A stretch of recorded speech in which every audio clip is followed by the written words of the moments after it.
Creamer Media's Engineering News and Mining Weekly is speaking to Anel Bosman, the Group Managing Executive of Nedbank CIB. Anel, can you give us a word picture of the number of energy projects you've got, where those are, what the megawattage is, and total funding? Certainly, Martin. I think under this mouthful independent power producer procurement program, we've done 42 out of the 92 large projects so far, and these are mainly around the Eastern Cape, Western and Northern Cape. The total capacity of these projects are 3,446 megawatt, and so far we've funded 33 billion in these. Of more importance and actually very interesting are these embedded generation under 1 megawatt, where we've done 75 projects. They're not that expensive, and it was funding of about 1 billion. However, where we believe that the corporate and industrial projects can make a great difference to the energy availability in the country, and those projects bigger than 1 megawatt, we have a strong pipeline, and we are working with our clients, and they're planning to close many of these in 2022. What criteria does Nedbank CIB apply when it's taking decisions to fund these green energy projects? It's obviously a long process, and we work with our clients as sponsors as well as the off-takers, but we start with our energy and sustainability and other policies that we need to look at. But then there are also a few other important considerations to determine the bankability of these projects, and I'll give you a few of those. The one is the experience and the financial standing of the sponsor that we partner with. Then obviously it's the credit rating of the off-taker, and in some of these programs, the government actually guarantees the off-taking agreement. But then obviously also the experience and the credit rating of the engineering, procurement and construction contractor. And as after it has been built, the operate and maintenance contractor. We need to use proven technology. We look at the strength of the natural resource. Will the sun shine or the wind blow? And then there are other financial instruments that we use to hedge the cash flows and make sure that these projects can actually return the required payments. And these are, for instance, interest rate hedges and foreign exchange hedges. And then also the financial structure, the ratios and covenants. So it's a long and very diligent process that we go through to make sure that these projects are viable, because the future projects are actually dependent on the success of the current ones. And that's a very serious responsibility that we have. When will Nedbank CIB be issuing its next green bond, if it's going to issue one? And to what extent have the bonds and your Sustainable Development Goals instrument contributed to the fight against climate change? We don't have one planned right now, but we will definitely issue them in future again, because they have actually brought new investors to the market. And this is very positive for us, because the wider the group of investors, the more we can actually do of these programs. These bonds bring diversity and the lower the cost of the funding, and we can then pass this through to the projects. And that's very important, because the lower cost of interest, given how capital intensive these projects are, actually make the tariffs lower over time. And 3 years ago, Nedbank was the first bank to cease funding new thermal coal plants. Does that decision exclude replacement or stay in business capital investments? Let's distinguish very clearly between the funding of thermal coal power project plants and the thermal coal production. While we no longer finance new thermal coal plants, we recognize that we currently require coal to support the South African generation capacity. And accordingly, we will continue to finance thermal coal producers on their stay-in-business capital requirements.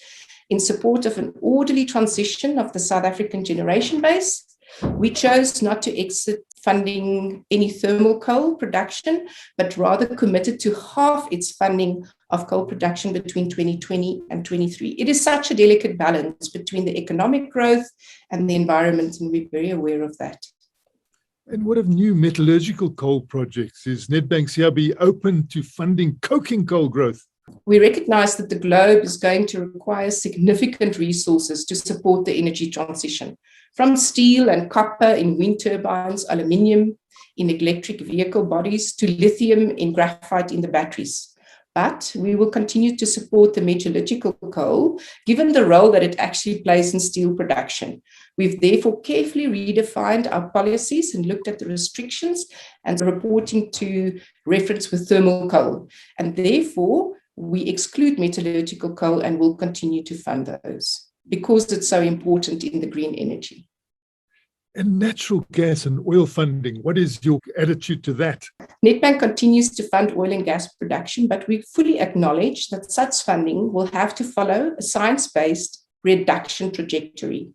We've already begun publicly reporting on our exposures to the upstream oil and gas sector and have made key milestone commitments in our energy policy, including no new oil-based generation from now on, no new gas-based generation from 2030, and no new oil financing from 2035.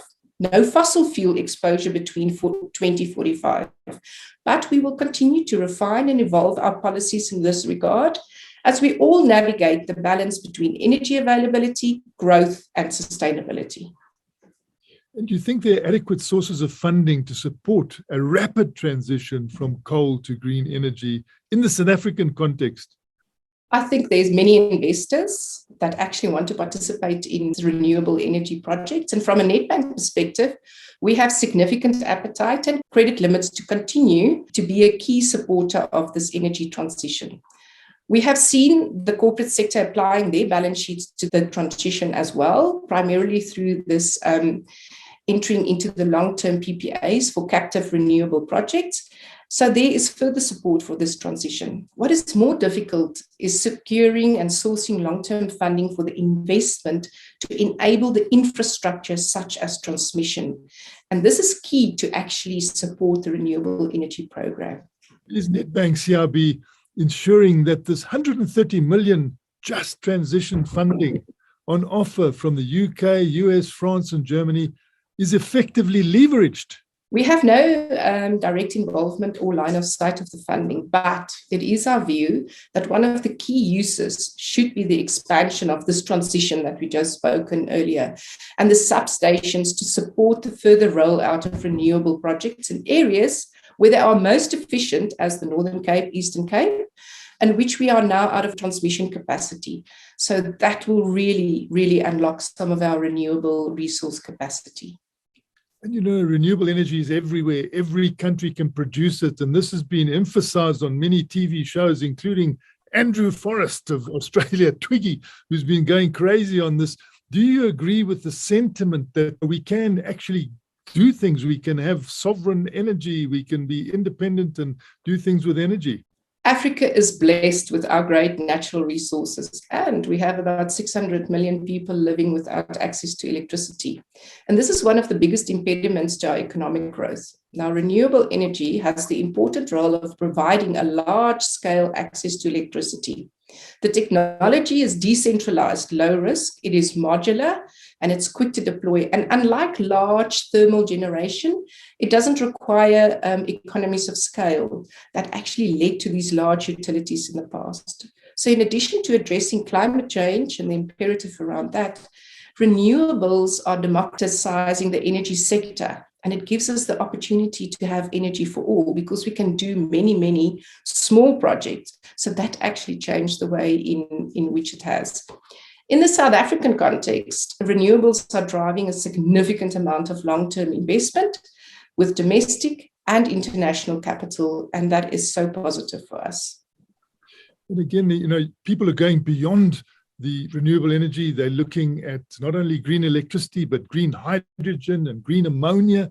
And is Nedbank CIB funding any green hydrogen or green ammonia projects? Green hydrogen and ammonia will certainly play a critical role in the decarbonization of the global energy system, specifically as long-distance energy vectors, and to support the transition of these heavy industries like cement and steel production, where coal can now be replaced by these sources. We believe South Africa has a unique advantage to capitalize on green hydrogen with our abundance of space and our world-class renewable resources. Whilst to our knowledge, no projects have been completed or funded in South Africa, we are tracking various projects with a view to support them in the future and are actually very excited by this opportunity. And what is the likely return on investment potential for institutions that invest and fund in new energy freedom and energy sovereignty and contribute to this important thing, climate change mitigation, at the same time? We can certainly measure our returns in the short term from a financial basis. And these are solid risk-adjusted returns that we can get on these stable new asset class. But beyond the individual measurement of the investment returns, the societal returns are far greater.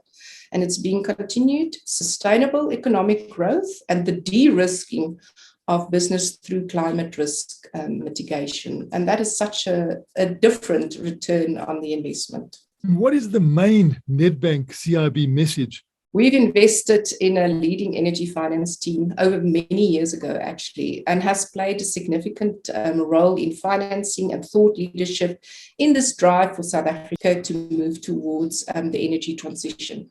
We further invested in developing innovative funding solutions for the embedded and CNI generation projects, and we're really excited with the rapid increase in the projects within our clients, and we're really partnering with them to unlock this new source of energy. So we continue to work with our entire client base to support them on their sustainable journeys, and it looks different for different clients, but it is all an incredible journey to walk together. That was Creamer Media's Engineering News and Mining Weekly, speaking to Anel Bosman, the Group Managing Executive of Nedbank CIB.